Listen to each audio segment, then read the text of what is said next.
Grow your practice, grow your wealth, grow your impact. Find out how to spend less time in the dental chair and more time on the things you love. Welcome to the Dental Wealth Podcast. Glad to have you back. I have an extremely special guest in the studio today. Stuart Oberman, glad to have you here. Thank you, sir. It's always a pleasure to be with the king. I've got to tell everybody this, and everyone who listens and watches this, every week knows I'm really weird about guests because I feel like that I've got to I would want to put my name on a person if I'm going to put them on this show. I get these emails once a week asking me to be on or having someone on the podcast, and I'm always like, no, it's got to be someone who really would provide amazing value. And so it's an honor to really have you here. Stuart does anything that has to do with anything legal, I'm sending over to Stuart. Clients across the country, he is the go-to guy in dental. He is the expert.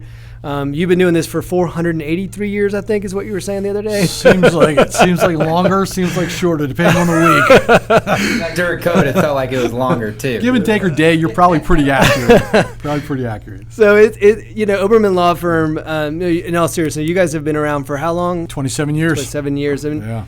Doing legal, it's the vast majority is dental. And like I said, I send dental items to you in every single contract we get. In fact, you and I are working on some pretty large stuff right now. And you were telling me about before the podcast on some of the things you're working on right now. It's honestly extremely impressive. And I want to share the insight. I was explaining before this podcast that most of the people listening to this podcast are the ultra entrepreneurial type, the ones that want to go multi-location, the ones that I was saying before the podcast, if I skip a podcast, I get in trouble. You guys listen every week and you're like, all right, how do we go to 2 locations, 3 locations, 4 locations, grow and scale, build out our operations, do awesome, amazing things. And so inevitably in that comes up legal, right? And so when we get done with this podcast, Stuart and I are going to go into the conference room and work on the legal side of a business, right? So there's that whole side. So this is I'm just kind of jumping out of the gate and hitting the ground running, which tends to be how I do a lot of things. But on an acquisition side, so let's just start off there. So someone's listening to this podcast, they're thinking to themselves, okay, I'm listening to Eric. I want to build out multi-level. It doesn't have to be a dental owned DSO. It doesn't have to be anything like it. It could just be multi-location. It could be just building their current location. But if they're looking to truly grow, and let's just say they say, all right, I'm looking to acquire and grow, what are some of the things and challenges right away they should be looking at, facing, thinking about? Because I'll just tell them to do it. No, I'm just kidding. No, I mean, we'll look through the financial side, but so from a financial side, I might look at the deal and say, hey, this is a great deal. The numbers make sense. This sounds really great. And then the second move I make is to call you and say, hey, Stuart, will you look at this? Will you look at this deal? So, that's a lot. That's a lot in that question. That's not an easy question to answer. But what are kind of some things that someone should be thinking about? Well, first, it's great to be here. I listen to your podcast and I listen to you speak, and I'm telling you, every time I hear you speak or I listen to podcasts, I'm writing down something. I'm learning something, whether it's the sigmoid curve, whether it's it's just those kind of things. So it really is an honor to be here because you're truly one of the best at what you do. And I would tell you that the clients that we work with, I know they're Eric Morin clients because they got their stuff together. And I know they're under your guidance. And I know that sometimes you got to be selective on the clients that you choose. So you truly, to get into your camp, they've got to be the best of the best. So. Well, and just to say, that's why you're on this podcast, because you're the best of the best. Hey, I'm just saying. So I appreciate that. It's been interesting. This is an interesting market. I mean, we have guys all the time. They want to scale. They want. How do they get to that 1 to 5 to 10?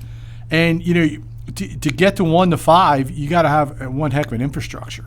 You got to get your documents together. You got to get your partnership agreements together.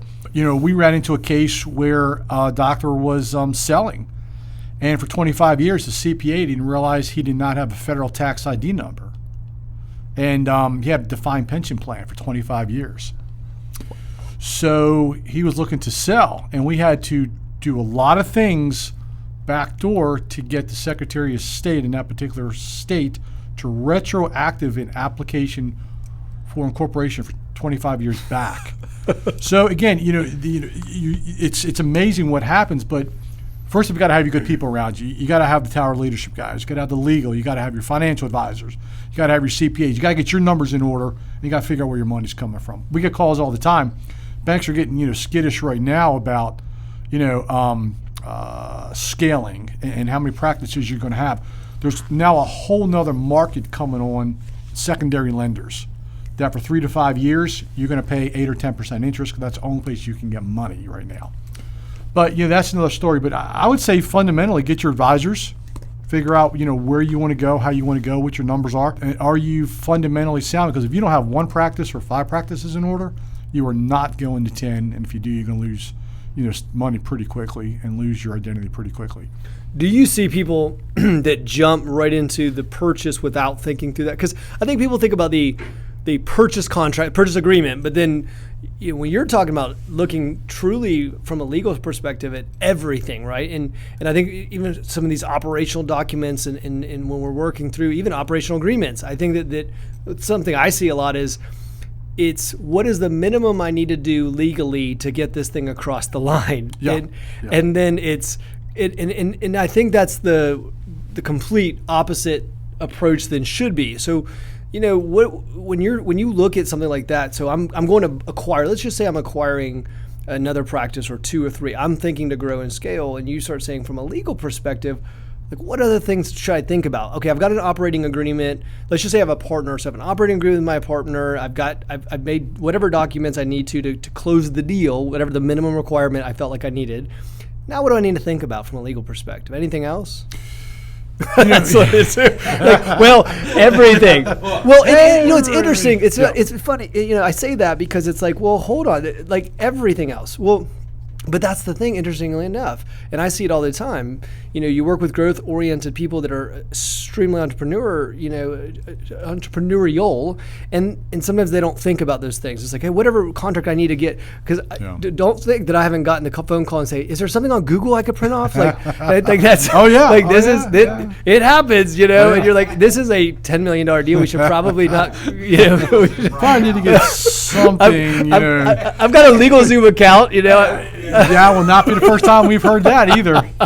We got a 6-point bullet point on a $40 million deal. Yeah, we're good. But in a completely different state than ours. Yeah, I think the fundamental, you got to get your advisors. Yeah, you got to figure out what's your first step. 1, you got to get your advisors. 2, what can you afford, and how are you going to cash flow it? Do you need to put money down? Because now what we're looking at is money is coming out of our buyers' pockets.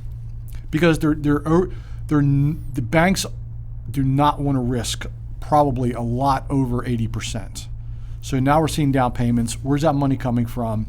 I think you got to look at 1, how many locations. 2, is the seller going to stay on board?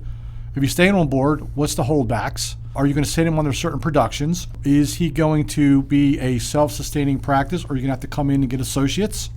Are you going to have to staff it?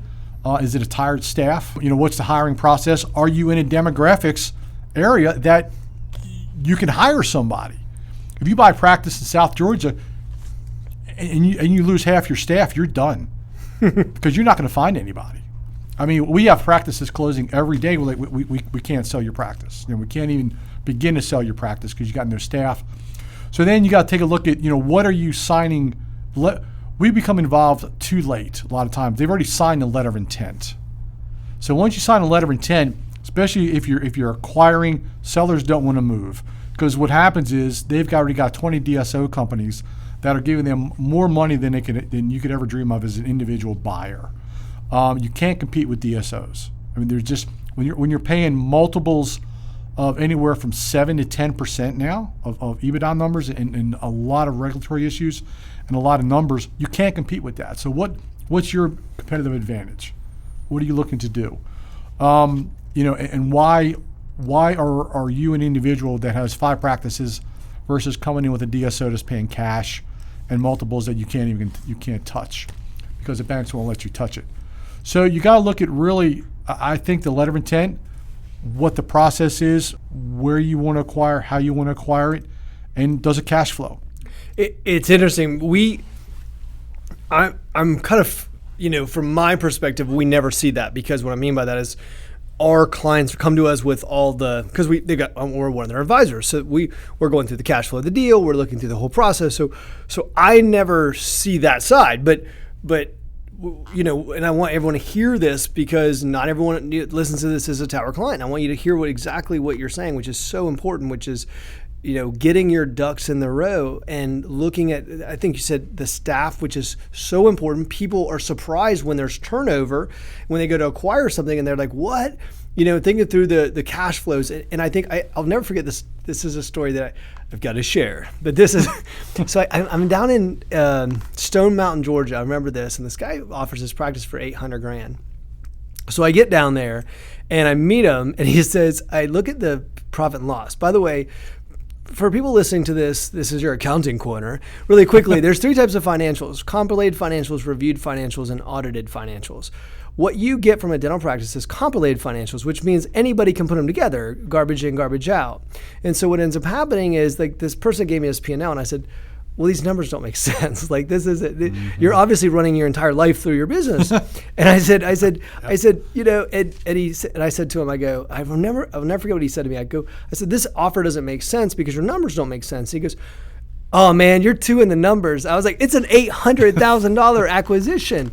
And he said to me, he goes, well, I tell you what, somebody offered me $800,000. And I looked at him, I said, you should take it. I said, because they're not looking at this. I think another thing that you brought up, and I was thinking as you were talking, I was like, we could be on this podcast for like 4 straight days, because everything you say, I'm like, I could just jump on, because it's so much. But here's one thing that something you brought up that I thought was really important, and so the outgoing doctor.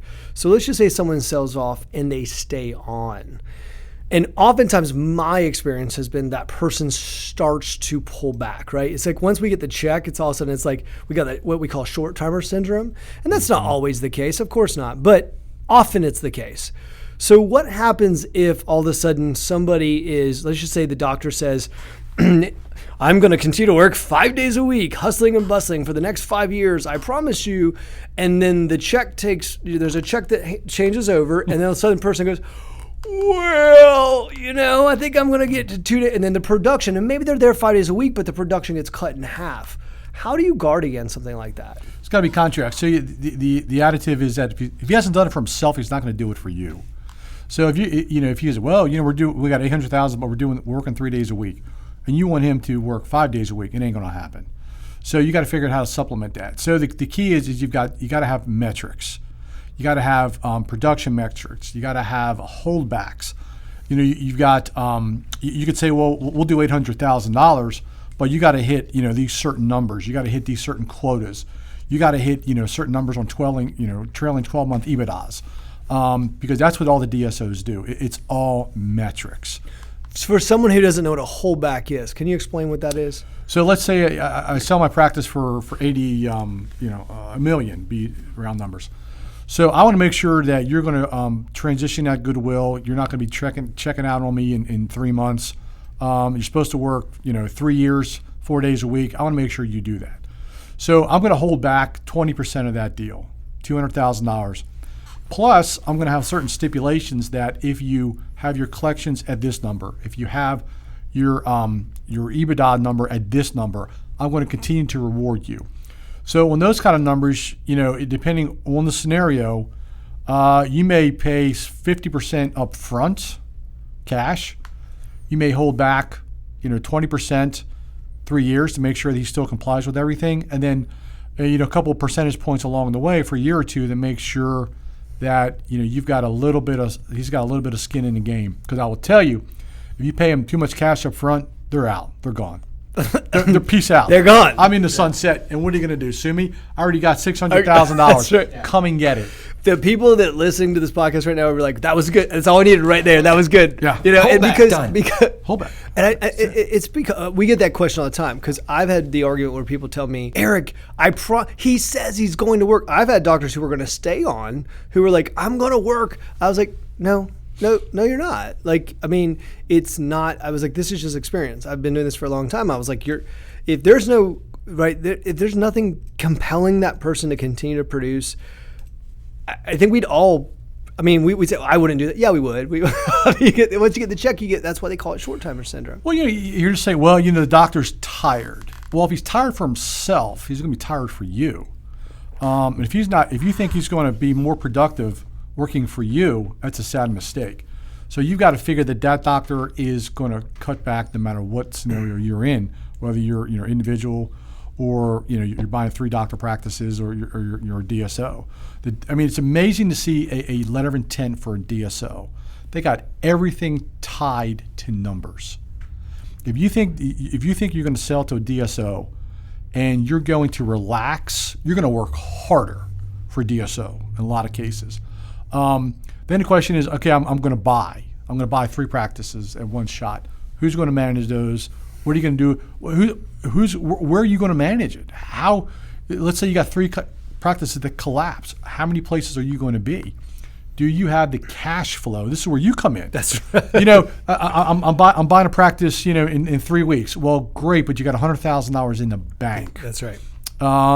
So you got to prepare financially, as you know, what we do with your guys. You got to prepare financially 6 or 8 months a year down the road because you got to cash flow that, and you got to assume there's going to be some ups and downs.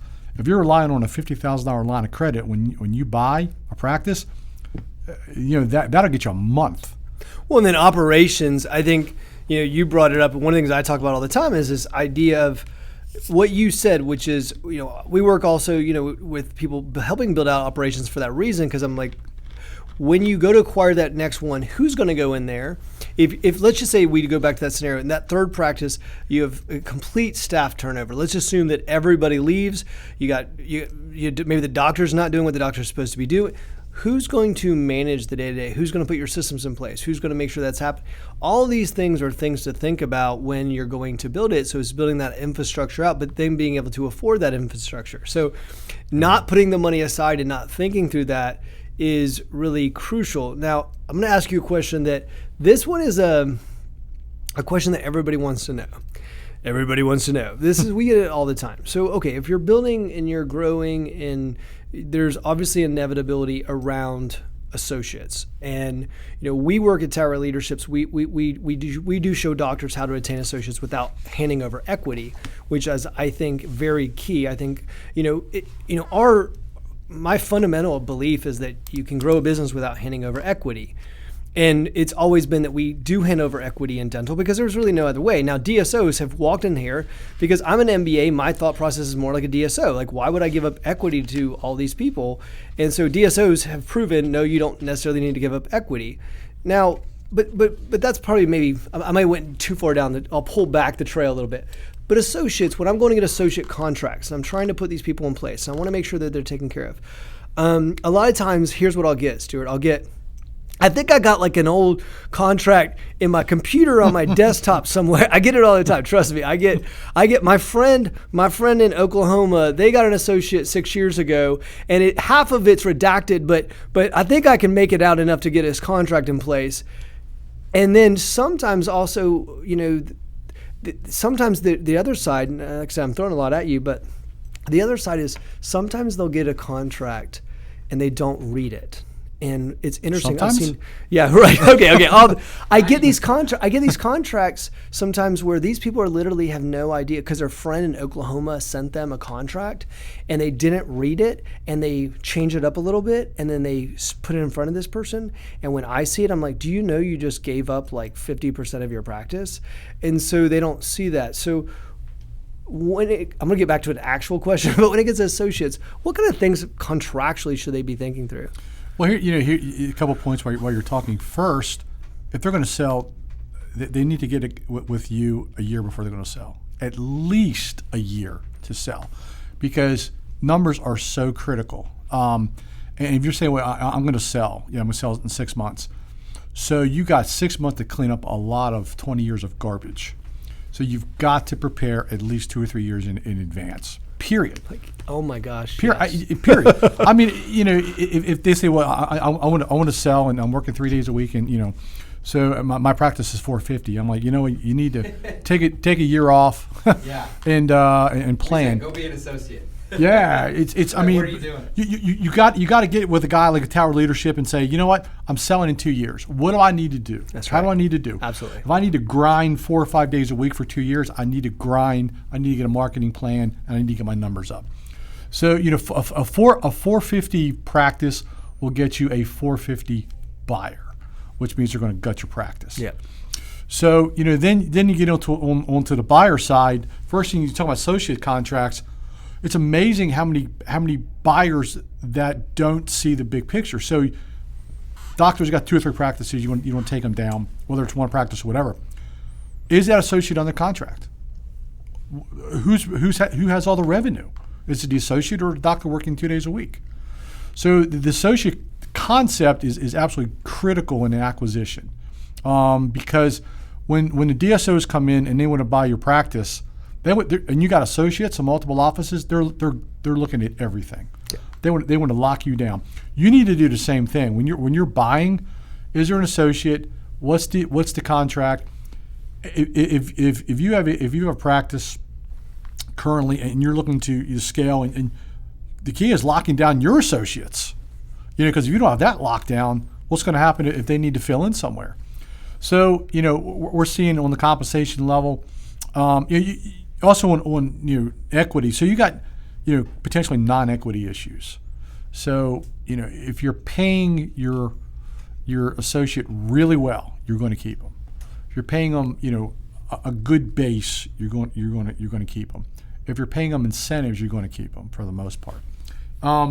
But you got to look at non-competes. You got to look at your structures. I mean, it's all over the map. Yeah, it really is. I mean, it's all over the map. One of the things we work a lot through the compensation model too, for the same reason is you've got to really think through this. And I think for so many years, people were thinking, doctors thought, well, I'll just underpay an associate. I'll pay them as little as possible. I won't give them any leadership responsibilities or ability. And then, ultimately, I wonder why they left in 2 years. Well, probably because you paid them as little as possible and you gave them no leadership abilities. And so, as we work through that and work through the model, I think that I like the idea of for me, I mean, I'm not always opposed to giving some equity, but it's got to be really earned and it's got to be in a specific situation. There are ways, and I want anyone listening to this to hear me, you do not always have to give up equity. There are ways to do it that surgical practices have been doing for 30, 40 years. And so, but with something like that, you have to get with a firm like yours so that we can work through contracts. Let me ask you this question. Do I change it for every associate? Is every associate the same? So if a DSO comes in and I've got 5 different, 10 different, 27 different contracts, does that matter for the associates? Yeah. Here's a perfect example. A while back, and I may butcher the story, but Gary V, love the guy. Gary, love the guy. So he was telling me about one day he's having a conversation with his father, who owned business, whatever. And the father was complaining about, workers, they don't care about what they do and how they work. And Gary said to his dad, they're making $12 an hour. They don't care. That's right. Why would they care, right? So, I would, if you're going to scale, you got to have everything uniform. On some of these DSOs, there is no margin of negotiation. It's take it or leave it, and here it is. It's nothing across. We may deviate a little bit, but it's for the most part it's the same.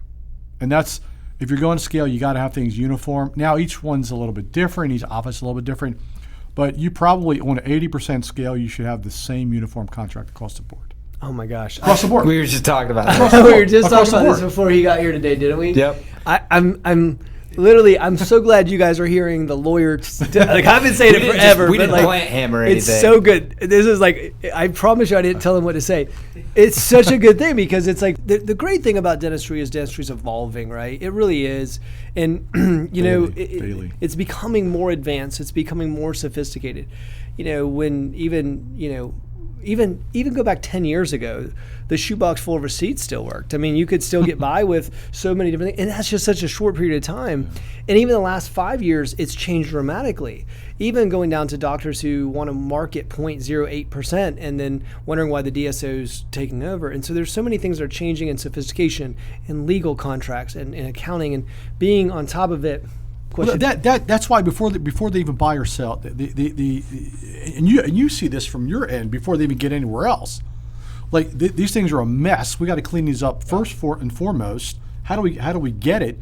So that's why it is so key to get your advisors out in front before you sign a letter of intent. Way out in front. Way out in front. Because it's going to cost you. I mean, there's so many things to look at, and there's so many deals that have been brought to me, and I think about a deal, and this is a deal I can talk about pretty simply that would make sense. A guy comes to me and says, "Hey, I got a deal. The deal's worth roughly, let's call it 1.4 million." And I said, "Okay, well, who's producing the vast majority of the 1.4 million?" And he said, "Well, the DSO is going to offer 1.3." And so, so there we can match that. Let's just say that's the case. And it's like, and I looked at it and said, "Well, who's going to produce the how much is this doctor producing?" He's producing, let's just say $1 million. Is he staying on? No. I'm like, well, then who's going to produce the $1 million? I was like, it's not. Now the DSO has a line of doctors. They can just go, pop somebody in place. And as they're growing and scaling, people need to think about that. That's a competitive advantage in the marketplace is they can put the doctor in. But if you don't even look at things like that, they can't even find doctors. Well, it's right. And then now all of a sudden you got to look at a practice like that. And so then we look at pessimistic modeling, optimistic modeling. If you look at that worst case scenario and it still looks pretty good, then that tells you something. But you have to do modeling. You have to do financial modeling. You have to think through it. And then we got to bring the legal team in, because when we start looking at it from a financial, so my side is I'll look through the financial modeling and how it fits into your overall vision. And that stuff matters too. I had 9 locations come to me one time, and I was like, "Why do you have 9 locations?" They were like, "We don't know." I was like, "Well, okay, let's know why we have 9 locations." But then there's the other side where once we get through that aspect, which is, okay, now that we look at this deal and it's a good deal, let's let the legal team take a look at it and make sure we're not missing something. Because I've seen so many times where people get the Google contract or their friend's contract. I joke about the Google contract, but I'm serious about their friend's contract that they pulled off. That's an old contract. Things change, markets change. There's so many things that are changing in the marketplace. Wouldn't you agree that you've got to work and make sure what you're working on is relevant, and you're working with a lawyer who's looking at those things and working in this market space?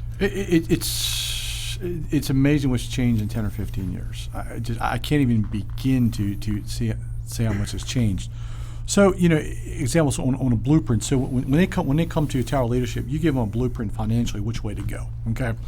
So interesting enough, where recently I did a podcast, actually a live video with American Healthcare Lawyers Association, and we talked for about an hour on transactional due diligence. So before that doctor even figures out he wants to buy a practice, he needs a due diligence checklist on what he expects to produce and what he expects the doctors who's selling to produce before they even get to that letter of intent. Because if you don't know what you need to produce or vice versa, the letter of intent is useless. I mean, it's virtually useless. So, we're seeing the complex deals where, again, you got to get these guys in early. And the deals are getting more complex. Oh God, the DSO deals. I'll reference this, and Heartland deal 15 years ago is different from a completely different world to where private equity is now. I mean, completely different. In what way? Oh God, you're talking about analysis. You're talking about 12, 15 sets of documents. You're talking about equity comparisons. You're talking about earnings reports, earning expectations, where now they're spending $50,000 to figure out if they can cash flow. And we have doctors sellers that are coming to us. I need to do an earnings analysis. Why? You're selling.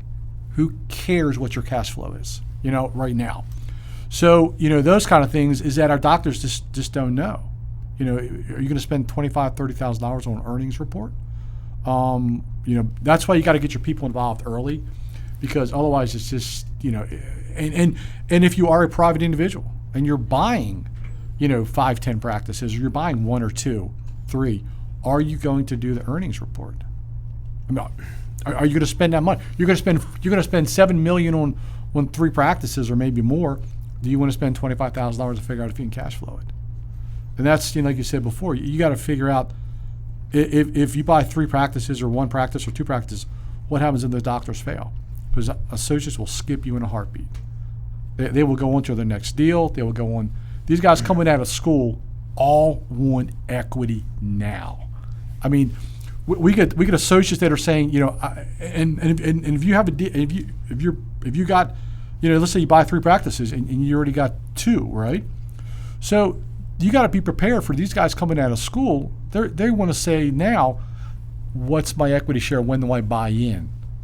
And if you don't give them a pretty straight answer, or here's the plan, they're on to the next one. You're not going to find an associate. If they do, they'll be there 6 months and you're gone. Isn't that interesting? So we've got to be. So I love earnings reports, and I love that. Like the more you talk, the more I'm just getting giddy over here. I'm like I can do it. I do it for fun.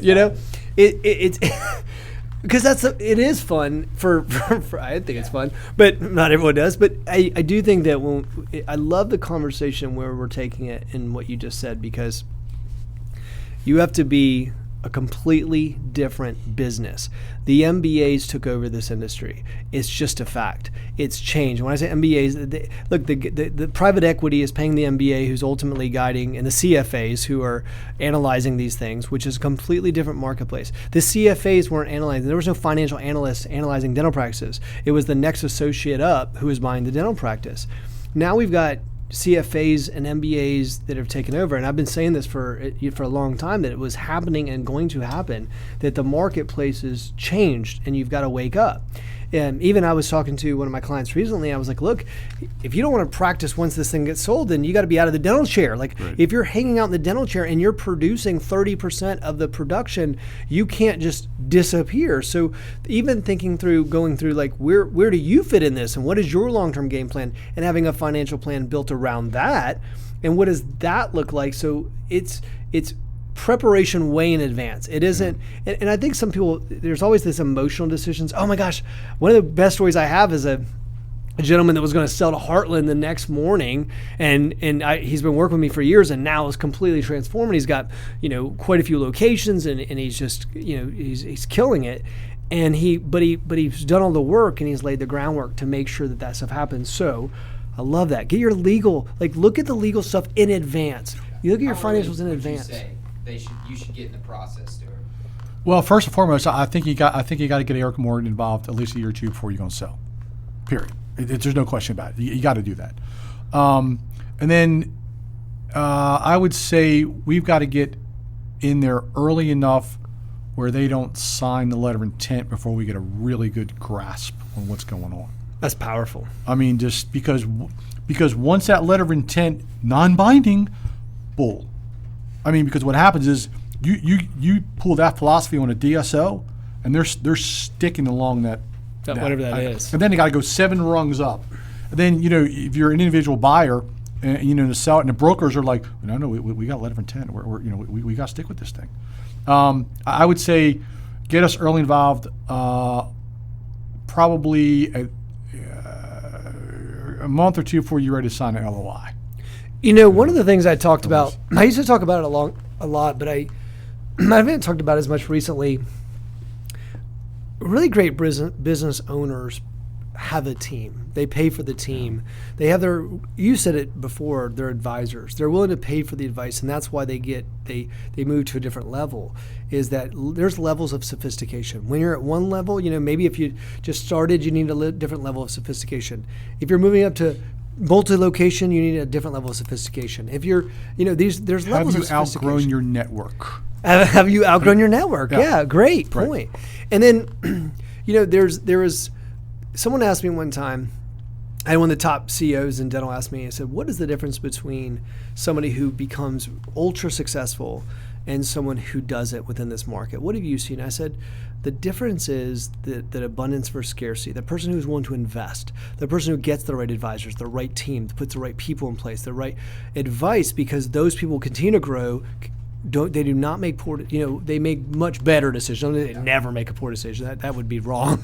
But they make much better decisions, and they have a team around them. So it's the same thing. I mean, I literally, in all seriousness, I joke around on this podcast sometimes, but I feel really serious right now. And the reason I say that is because this is such an important conversation.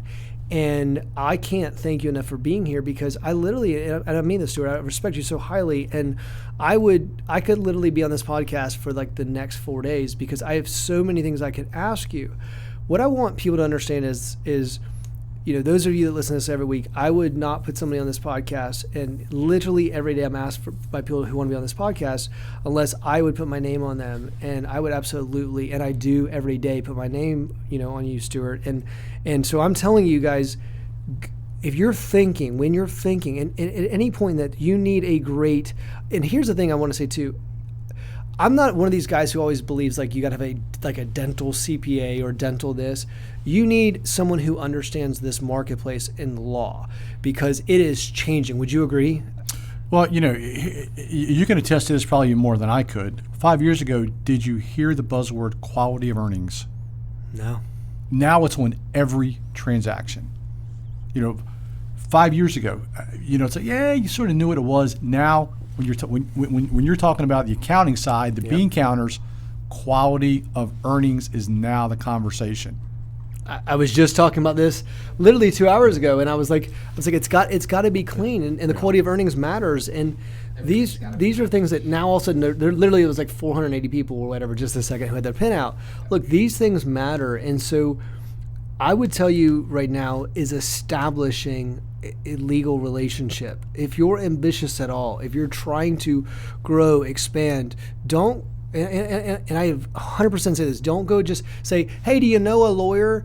I'm telling you, it matters. You want somebody. I mean, right now you're dealing with DSOs. You're doing large transactions. You're doing with all levels of transaction. And to be fair, that you have a great firm, and you guys can look at a lot of different transactions, what's happening.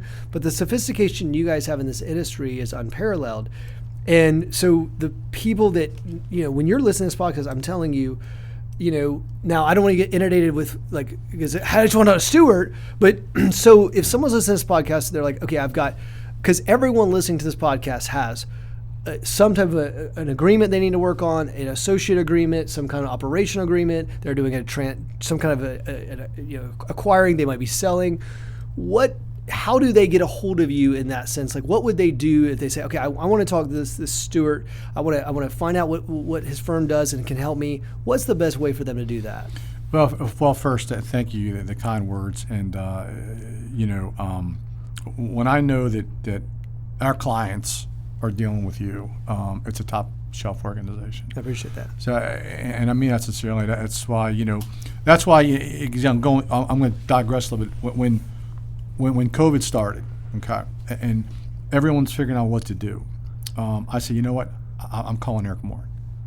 And we figured out a place. We did, didn't we? We figured out a place to meet, right? The only place that would meet with us, okay, was a winery. Winery. And that's the only place. So, and we did a lot of podcasts because you had insight that was not necessarily right at that moment, but what are you going to do a year from now, 2 years from now? That's right. Where are you going to go? So when I say outgrow your network, I don't mean I mean you're not hiring a consultant that's talking about your front desk. That's right. I'm talking about going much forward. So completely. I appreciate everything you do, and I think your credentials speak for themselves. So it is again when I know, I mean, it's sincerity. When I know that I'm dealing with an Eric Moore client, they're on a different level.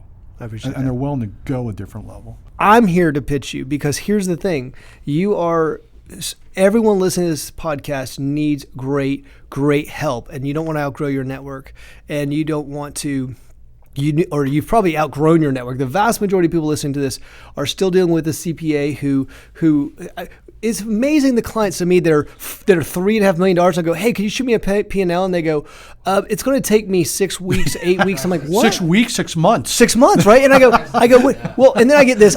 Okay, guys, just so you guys understand, It is almost June 1st.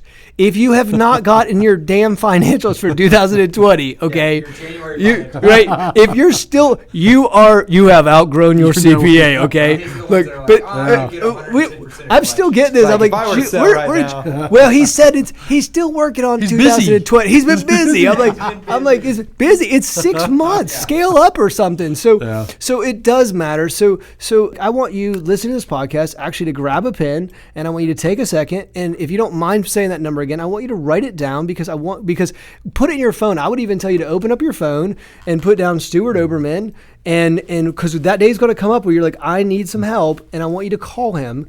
So I'm telling you, open up your phone, and then if you will tell me that number, everyone can write it down. Go ahead, please, seriously. Well, first and foremost, thank you, and I do have a dental radio show. I was about to say, that was what I was going to close with. Because you jumped the gun, Stuart.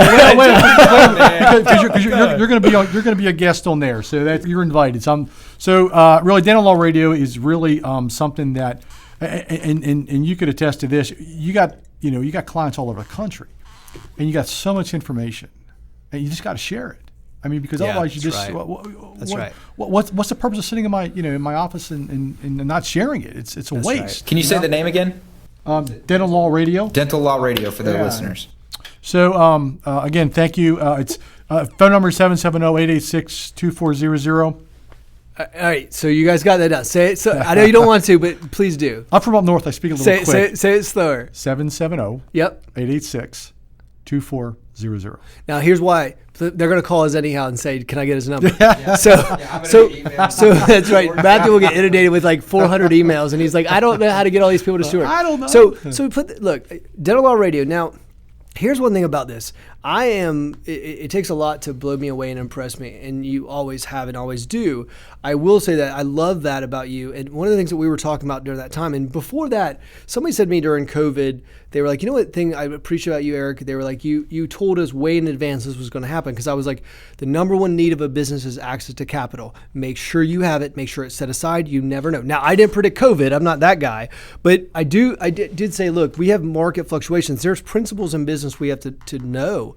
And when we had that conversation, it was like, look, go back to fundamentals during this time. And it was interesting, some of this podcast. So one of the things I was saying during this podcast during that time is, everyone stop marketing. Go market now. Get to the marketplace. Like literally, I know. And I said, it doesn't all have to be paid. Get on Facebook. Talk to people. All your other dentists. That day and night, yeah. I was like, all the dentists have shut down and they quit talking. And it's interesting how many people listen to this podcast went and did that, and now are like talent leadership clients because they were like, we did it and it killed. And I was like, I know. There are business fundamentals, like when people pull back, you push forward. It's the same thing. I'm not advocating cryptocurrency, please know that. But I'm saying is, what's happened with the crypto, I'm not saying you should do it or not do it. My point is, like, it was interesting when the crash happened, the first response like last week was like, so I'm like, well, if you're ever going to get in crypto, now's the time to buy. So that was like a side conversation. But my whole point is, like, there's fundamentals. And in law, there's fundamentals. In business, fundamentals. In accounting, there's fundamentals. And you have to have your team. And so I know you are listening to this. I know just these topics are so compelling. Go listen to Dental Law Radio, because what ends up happening is there's going to be so many nuggets in there that you're going to listen to, and they'll literally save you. And I agree. I mean, I've been doing this podcast forever because I'm like, I've got to get the messaging out, and I'm passionate about that. I know you are too. And on that radio show, you're going to hear so many things that are going to, I mean, literally, they're going to be like, oh my gosh, I never knew that. And how can they find it, Stuart? Do they go to, is it iTunes? Is it YouTube? It's on, it's on Dental Town. We got it on Dental Town. Spotify, Apple. All the major platforms. Yeah, all the major platforms. You know, and here's the thing. We're going to cover actually. So we talk about DSOs, right? So we really, what's happened. OIG, Office Inspector General, is now taking a look at DSOs harder. Congress wants to act and really penalize DSOs. Really? For governmental fraud. Overbilling, those kind of things. So it's some interesting stuff. But Dental Law Radio really is. We try to keep it top of mind. What's going on? And you said that it's interesting. So my mother is a consultant. She consulted for KPMG for years, and interesting enough, so what she does is these hospitals, the government goes in and audits them, and then basically she has to go back through, and then they get these fines for millions of dollars. Oh, yeah. So it's funny that you said that. These are the things you got to watch out for. The marketplace is changing, and if you do not stay on top of it, I just had someone the other day who was like all into medical billing. Hey, listen, that's fine if you want to go down that road, but understand there's a whole different complexity that you need to be involved in or aware of, and then regulation comes down as a result. First, it's non-regulated because no one needed to regulate dental to that degree, and then now they're starting to see, hey, we got to regulate this stuff. Yeah, it's huge, and so we got two constant contacts coming out on that, and one, if you never heard of OIG, you need to talk to your advisors. And two, if you never heard of corporate integrity agreements, you need to talk to your advisors. That's like good stuff. Yeah, those babies will shut you down quick. Those boys will shut you down. I'm telling you right now, I'm gonna have we're gonna have every podcast we'll just have this is their 10-minute law quarter. We're gonna take that mediation break, but it is funny because Nice. it really is. There's so much happening in business, and I think it's exciting. I really do. I think that if you stay on top of it, if you work with the right team, if you're positioned correctly, it's like going into a sports match. If you've got a game plan and you're positioned and you've been looking at it and you're prepared and you have the right coaching staff, the right team around you, you feel prepared and you're ready to go into it. I'm a big soccer fan, so Premier League, Chelsea's going to beat Man City this week for any other you guys. But You're foreshadowing. Chelsea won this week. That's right. Chelsea won this week. That's right. Yeah. Chelsea won. By the way, Chelsea won. Of course, if they lost, no, I'm just saying. But you do have to have that team in place, and it is an exciting time if you go into that match prepared. If you go into the game prepared. If you've got a game plan. If you stop for a minute and say, "Hey, where am I at in this?" Even one of the reasons why we stop periodically, I tell clients, is the reason why monthly you've got to do certain checkpoints is because just like you don't weight your financials, because just like in a sports match, game, whatever you want to call it, there's halftime. There's a break we go in the locker room and go, hey, are we doing this all right? But once the deal's done, there's no halftime. The deal's done. The deal's done. The game's over. You can look back at the game and go, what did I do, right? But the game's too late, and maybe you look at the next deal or the next game, but we don't want to be in that position. So what you do is you get your advisors and people like Stuart on your team, and then what ends up happening is you can have that plan in advance so that when you're going in there and you need to make corrections, you've got the team to help you make the corrections and make the adjustments so that when the game is done, you win. You come out on top. You're looking good. Well, I know you tell your clients this. You analyze it, you calculate the risk, and if you fail, you fail forward. Yeah. Learn something from it, because it's a work in progress. And then so you get 1, you get 3, but you gotta have that advice up front. I mean, just no matter what. Well, there's financial or anything else, you got to have it up front. This is a natural format for you. I think you should just. I think keep the day job. Keep the day job. I'm trying to feed the family. Man. Keep the day job, right? I'll say like he'll have his own it'll be like an 8 o'clock prime time Stuart hour or whatever. It'll take over. My chair look good over there. No, in all seriousness, it's absolutely a pleasure to have you here, Stuart. Thank you for taking the time and coming into the studio today and being here. Like I said, the people listening to this show are ambitious. They're driven. They're making things happen. These are the movers and shakers in dental, and all of them need to make sure they're aligned with someone like you. So I really appreciate it. Thank you. My pleasure, sir. Thank you. Well, Matthew, thank you for being here as well. And we will see you guys next time. Thanks for watching. Share, like. Hey, listen, and one thing I want to say as we're wrapping up, look, this is really good stuff. This is important stuff. One of the things I tell you is share it. So take a moment with a podcast like this. Stuart shared a lot of great information with us. Take it and share it to a friend. Send it to somebody else. Hey, watch this. Listen to this. Because I'm telling you, right now, maybe you've got a few minutes to, you've got it, take it in, but share it to a friend, send it to somebody else. It might be what they need right now and what they're going through. So thanks a lot, Stuart, again, and thank you guys for watching. We'll see you next time.